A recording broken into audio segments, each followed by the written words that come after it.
everybody, my name is Mars, you can call me MG if you would like, and today I have for you my March wrap-up and April TBR. March has been quite a wild ride. It's kind of been all over the place in terms of reading, and April is shaping up to be quite similar but in a weird way. So let's just skip all of the introductory bits and jump right into things. So the first book that I read in March was The Hunters by John Flanagan. This is book 3 in the Brother Band Chronicles, and I gave this an 8 out of 10. It's just a really fun book. I adore this series. I love almost every book that John Flanagan has ever written, and this was the last of my rereads for this series. Anything going forward I've never read before, so I'm like nervous but so excited. Next up we have Chainsaw Man Volume 14.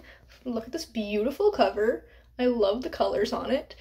And this was a 10 out of 10. I love Chainsaw Man. This was the volume I've been waiting for because the first big arc is 11 volumes?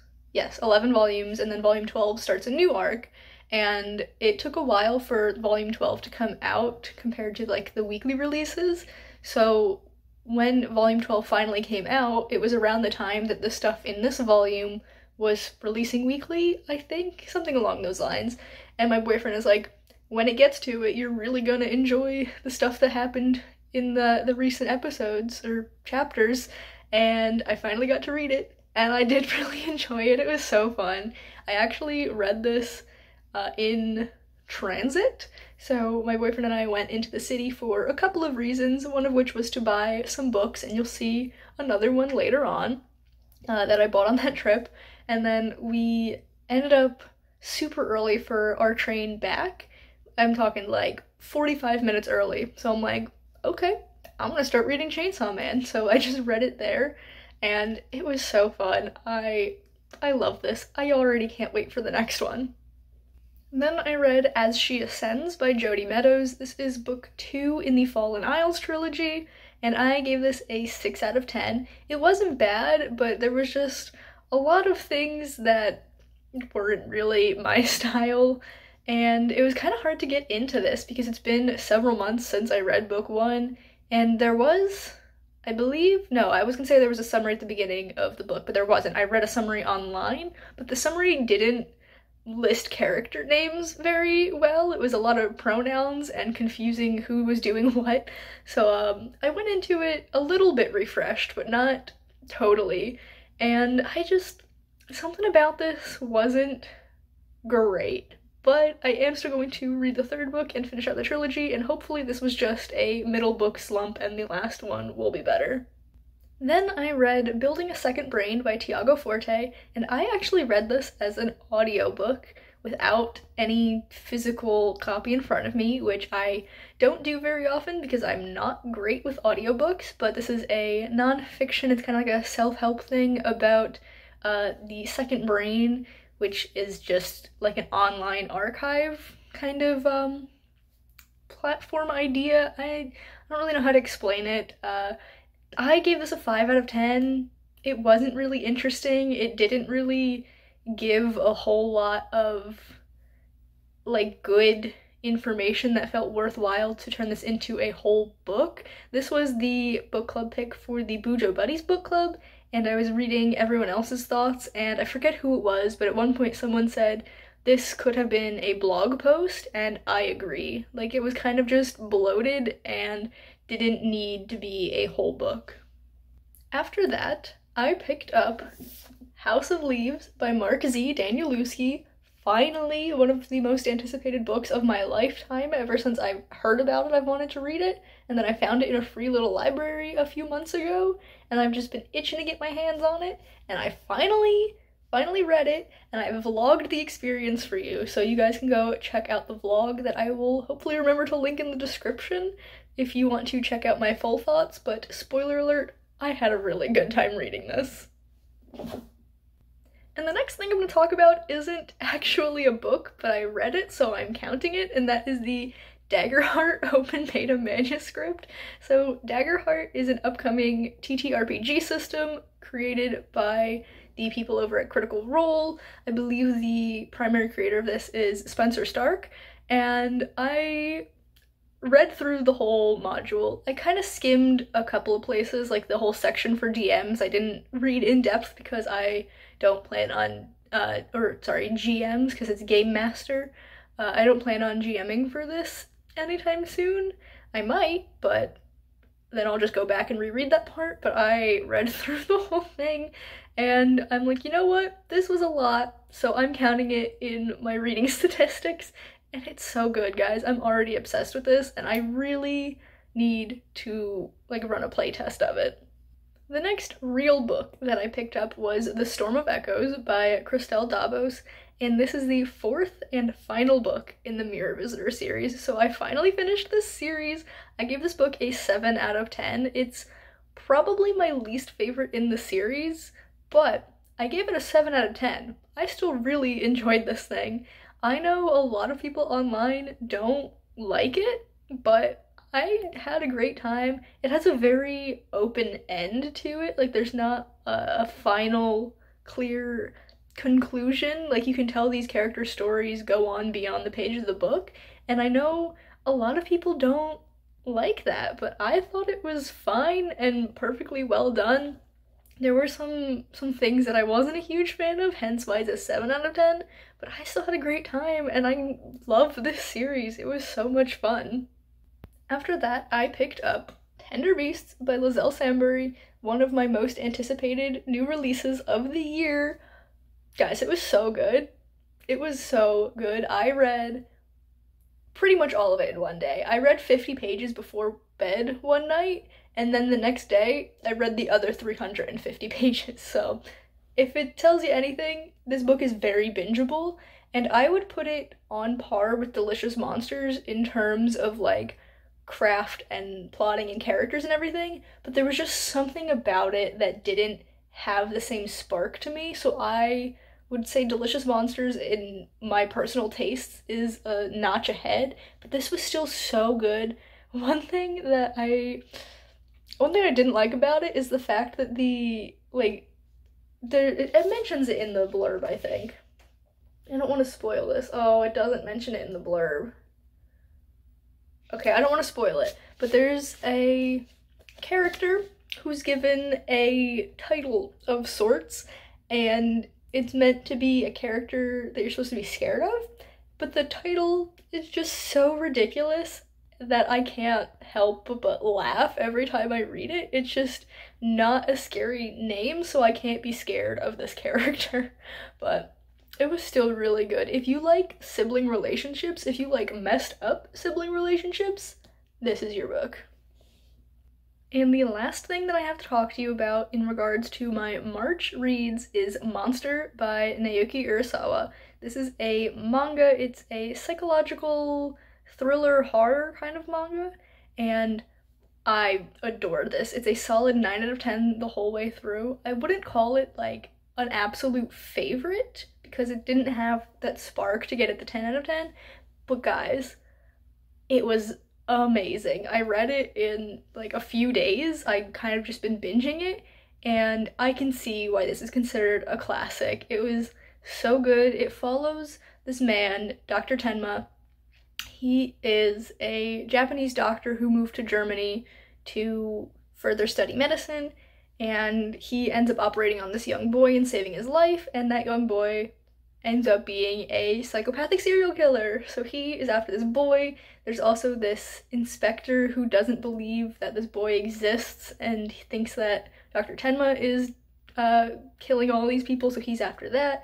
This boy also has a twin sister, and so there's just like all of these threads connecting people, and the way they're all woven together in the end is just so good. Like, I could not recommend this enough. I'm definitely going to be checking out more of Naoki Urasawa's works in the future because this was just amazing. So with all of my March reads out of the way, it is time to pick my reads for April. Now, a little bit of a disclaimer. I already have 11 books on my TBR for April because I'm participating in many readathons, and there will be a separate bonus video coming out in a couple of days giving my full TBRs for those readathons, but the hope is that with the prompts that I pull from my deck of cards, I will be able to, use books that I've already put on my TBR for the readathons.